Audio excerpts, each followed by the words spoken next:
Buenas noches, mi nombre es Pamela Fernanda López Ornelas.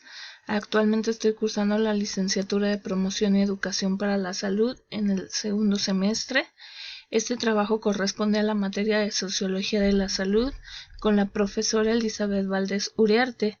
El título de mi presentación es Condiciones de vida en México, UNAD MX.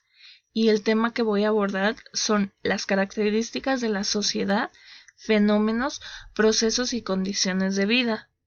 En este mismo tema voy a abordar los subtemas rezago social, marginación social, desigualdad social, pobreza y pobreza extrema. Condiciones de vida en México. Características de la sociedad. En primer lugar voy a describir lo que es la sociedad, que es un grupo de seres que viven de manera organizada y se relacionan entre sí, de acuerdo a determinadas reglas, normas y leyes. Esto para una buena convivencia entre individuos y que llegamos a compartir alguna cultura, religión, etc., en un espacio o tiempo determinado. Esta palabra sociedad proviene del latín societas, que significa asociación amistosa con los demás. La sociología busca ayudar a los futuros profesionistas de la salud, proporcionándonos las herramientas y los conceptos necesarios para mejorar la calidad de vida y el bienestar de una persona y de una población, a través de reconocer las condiciones sociales del grupo en el que se encuentra cada persona, así como su posición en él y la construcción social que envuelve los conceptos salud y bienestar. A continuación vamos a revisar las principales formas de medir estas problemáticas de salud a través de las condiciones sociales, para determinar el proceso de salud de enfermedad. Rezago social. La definición de rezago social es una medida para estimar las carencias en una población para tres niveles: geográficos, estatal, que corresponde al estado donde vivimos; municipal, municipio; y local, la localidad donde nos encontramos, y que incorpora indicadores importantes que integran a la sociedad. Estos indicadores son educación. Este indicador nos dice que el nivel educativo que tiene cada persona dentro de la población en México. Hay una norma, que es la norma de escolaridad obligatoria del Estado mexicano. Esta norma establece que la población con carencia por rezago educativo es aquella que cumpla alguno de los siguientes criterios. Si tiene de 3 a 15 años y no cuenta con la educación básica obligatoria, o sea que no asiste a la escuela de manera formal, y si nacieron antes de 1982 y no cuentan con el nivel de educación obligatoria vigente, que en este caso es haber cursado la primaria. Haber nacido después de 1982 teniendo la primaria completa pero no la secundaria. Otro factor es los espacios en la vivienda. Estas son las características mínimas con las que debe contar una vivienda, como pueden ser un baño, una cocina, una recámara, etc. Los servicios básicos de calidad son aquellos con los que deben de contar las viviendas, como el acceso al agua potable, electricidad, drenaje y combustible para cocinar en la vivienda. Otro factor es la salud, que las personas no cuentan con servicios de salud de atención primaria activos en el hogar. Esto quiere decir que son los bienes y otros recursos con los que dispone una vivienda, por ejemplo los muebles, los equipos electrónicos, los trastes, etc.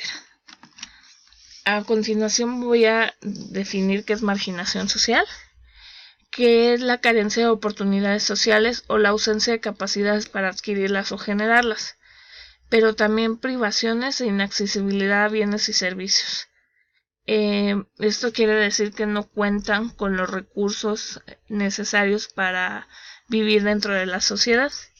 Los factores que le influyen son ingresos monetarios, educación, vivienda, cómo se distribuye la población. Esto quiere decir las zonas geográficas con pocos habitantes. También viene una gráfica sobre información sobre el número de viviendas en el país, según datos del INEGI en el periodo de 1900 al 2015. Ahí viene el periodo y, por ejemplo, en 1900 había 16.183.310 viviendas en el país, y así consecutivamente conforme pasan los años. La desigualdad social es la condición por la cual las personas cuentan con un acceso limitado y desigualdad a los recursos de cualquier tipo, ya sea servicios, productos, roles o estatus dentro de la sociedad, así como también la discriminación por raza, sexo, clase social, etc. Los factores que le influyen también son ingresos económicos, que pueden ser los salarios que tiene cada persona, la educación, el tipo de educación que tiene, si cuenta con primaria, secundaria, etc. Vivienda, cómo es su vivienda, y la pobreza. En este caso, la pobreza es la situación de no poder satisfacer las necesidades físicas, psicológicas, económicas, de salud y básicas en una vida digna por falta de recursos. Estos recursos pueden ser alimentación, que no cuenten con los ingresos necesarios para poder comprar comida, la vivienda, que no tengan dónde vivir, educación, que no cuentan con una escuela cerca, etcétera, salud y servicios básicos en la vivienda, de lo que ya habíamos hablado, que puede ser drenaje, electricidad, etcétera. Aquí también puse una tabla de la distribución en porcentaje desde el 2010 hasta el 2016 de la pobreza en México y los porcentajes. La pobreza extrema se refiere a la situación de una persona que cuenta con 3 carencias o más, siendo 6 en total, y estas 6 son rezago educativo, salud, seguridad social, vivienda digna, servicios básicos y alimentación, y que se encuentran por debajo de la línea de bienestar mínimo. Como bienestar mínimo entendemos el valor monetario de una canasta básica. Una canasta básica en México es un conjunto de productos de primera necesidad y servicios que necesita una familia promedio para subsistir durante un determinado periodo de tiempo.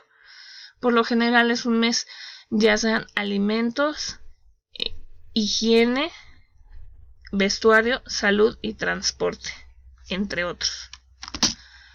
Aquí también viene un índice de pobreza extrema en México, según el Coneval, desde el 2008 hasta el 2019. 2019.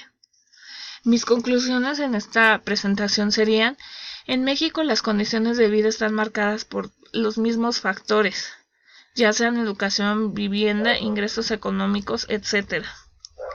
Todos los conceptos que mencionamos en esta presentación están marcados la mayoría por los mismos factores, y esto se debe a que existe un sesgo a nivel poblacional en zonas del país que cuentan con todos los servicios básicos y que cubren sus principales necesidades, y otras donde ni siquiera cuentan con un techo donde vivir, existiendo riesgos de contraer alguna enfermedad ya que no tienen los servicios básicos.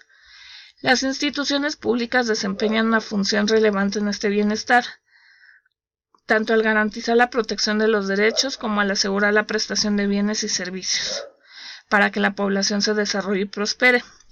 También es importante la forma en que las personas perciben e interactúan con las instituciones públicas. Su participación y representación son logros valiosos en sí mismos. El Coneval es el Consejo Nacional de Evaluación de la Política y Desarrollo Social, y el INEGI es el Instituto Nacional de Geografía y Estadística. Esperando sea de su interés mi presentación para dar una idea de las características de la sociedad, cuáles son los factores que lo influyen y dónde se pueden sacar los datos que necesitemos. Abajo viene la bibliografía con los links de donde saqué todos los datos que les presenté. Agradezco a la profesora Elizabeth por su apoyo y darme las herramientas y poner a mi alcance los conocimientos para este trabajo. A mis compañeros y todas las personas a las que llegue esta presentación, muchas gracias.